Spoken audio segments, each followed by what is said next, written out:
Bien les amis, à l'adolescence, votre corps change.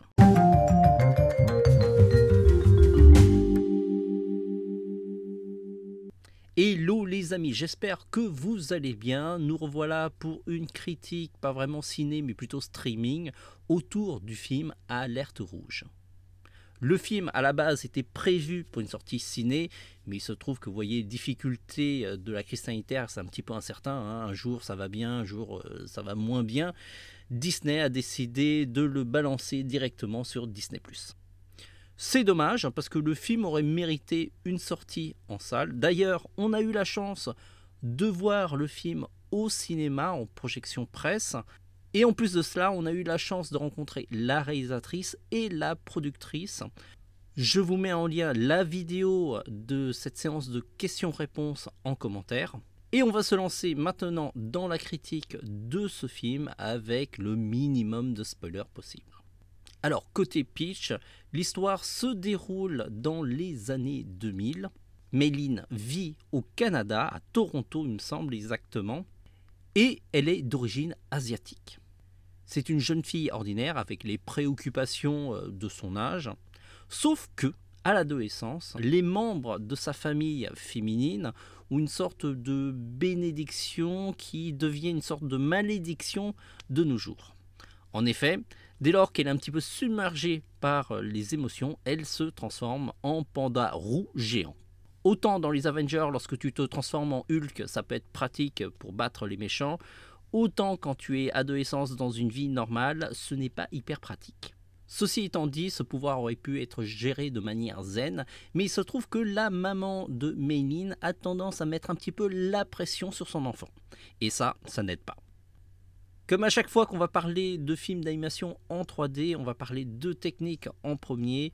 Et pour Pixar, même pour les Disney en règle générale, la technique est vraiment de haut niveau. Il n'y a pas grand chose à dire. Il y a beaucoup de détails au niveau des décors, de la ville. Il y a énormément de choses qui bougent. Et il n'y a pas grand chose à reprocher à ce film, mis à part que les décors ont l'air parfois un petit peu figés. Mais c'est un petit peu normal hein, parce qu'on est dans une ville un petit peu tranquille et on n'est pas à New York où il y a vraiment toujours des éléments qui bougent. Côté design et couleurs, c'est hyper flashy. Il remonte vraiment dans les années 2000 avec un petit peu les codes couleurs de l'époque.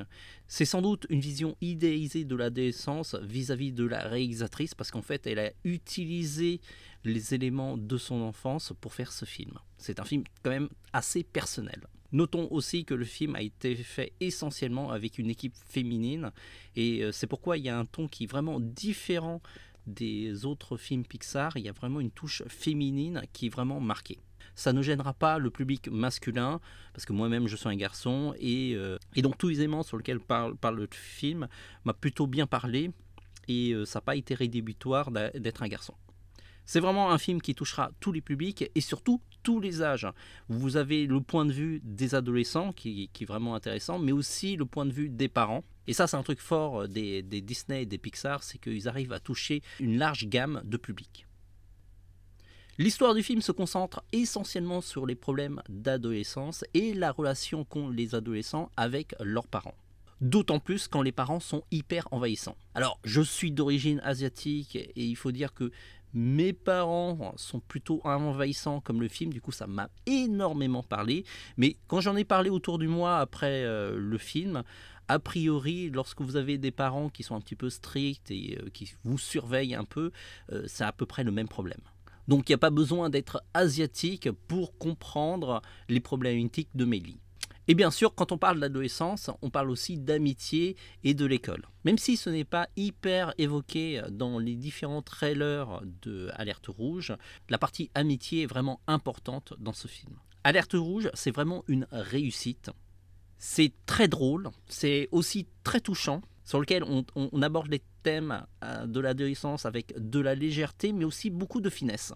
Ce n'est pas une histoire si manichéenne que ça, tout n'est pas blanc, tout n'est pas noir, et on voit qu'il y a toute une zone grise qui donne toute sa richesse à ce film. On a été complètement emballé par ce film, et je lui donne sans problème 5 sur 5, parce que lorsqu'il va sortir sur Disney+, je vais le revoir et le revoir avec plaisir.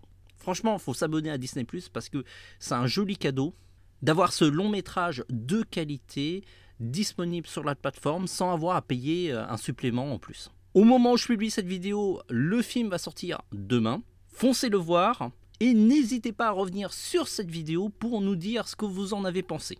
Je vous rappelle aussi qu'on a fait un dessin en 2 minutes de Mayline en version panda et de ses copines. Si ça vous intéresse, allez voir le dessin en 2 minutes. On se dit à très vite pour d'autres vidéos critiques. La prochaine critique qu'on va faire, c'est le film Jujutsu Kaisen 0, qu'on a eu la chance de voir en projection presse.